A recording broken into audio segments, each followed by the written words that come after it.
Just ড্রেনের পানি, just nothing else.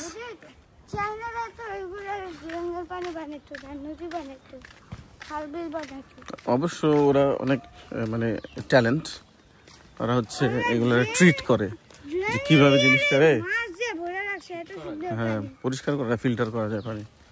ওরা তো ফাউল না, নষ্ট করা যায়। বাংলাদেশের মানুষের ন্যাচারাল স্বভাব জিনিসপত্র কত ভালোভাবে নষ্ট করার উপায় বের করে আর কি, খুঁজে খুঁজে।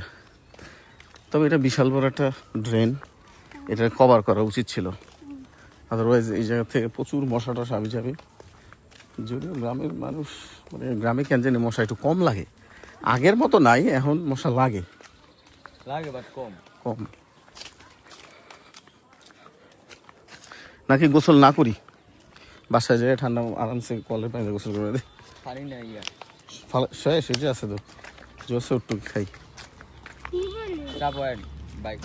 মোটর সাইকেল আইতেছে ওই শরৎ ওদিক গেল গা,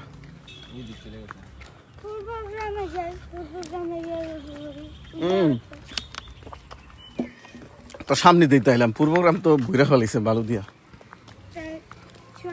আর পূর্বগ্রামে এখন তুমি দাঁড়াইতে পারবে না, দাঁড়ানোর ইয়ে নেই, পুরোটাই চরে মানে পচা।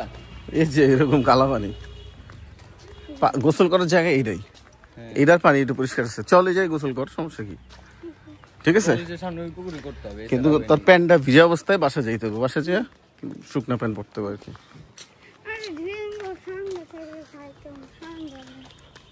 যতক্ষণ ফালাই দিছিস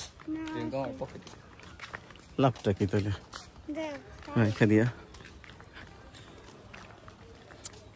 আমি কাজ হলো ডিউটি করা, বুঝছস? তো ওরা যদি বসে থাকে এটা নেগেটিভ, এই জন্য আরো রিকোয়েস্ট করছে বারবার।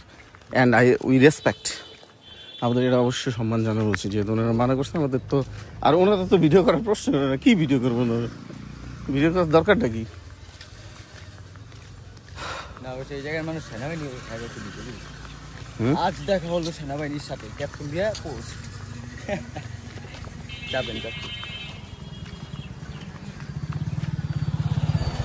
এটা হইল উপজেলার